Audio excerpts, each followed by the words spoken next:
If the Trump administration needed a powerful reminder of Russia's war in eastern Ukraine, this is it.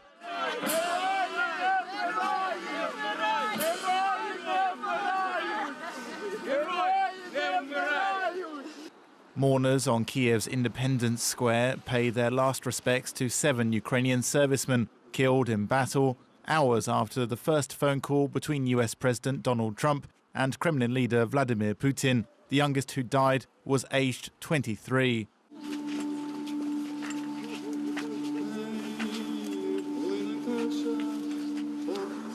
Russian hybrid forces first stepped up attacks on January the 28th, using Grad rockets and other weapons. Their aim, the city of Avdiivka.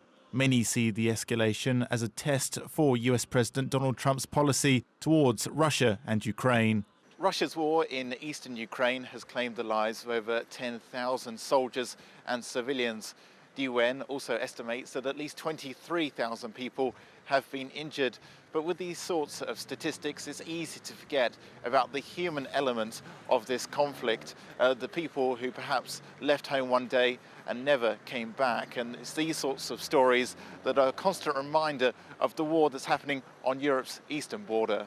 Dmitry Ovchenko was one of the Ukrainian soldiers who lost their lives in the latest Russian offensive. Just a week ago, he celebrated his birthday.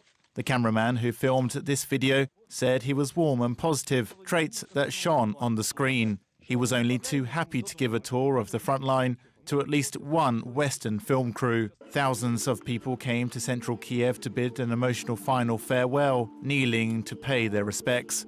Many were inconsolable with grief as military standard bearers carried the coffins through the crowd. The escalation of fighting in Avdiivka was condemned worldwide, but seemingly absent from the US State Department's statement any mention of Russia's involvement in the war in eastern Ukraine.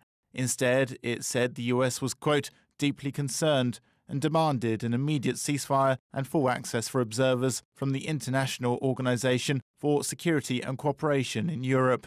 The international community is now watching closely to see how the White House will react. The war in Ukraine may no longer be in the international headlines, but for Ukrainians, it remains painfully real. This is Tom Bell for UATV.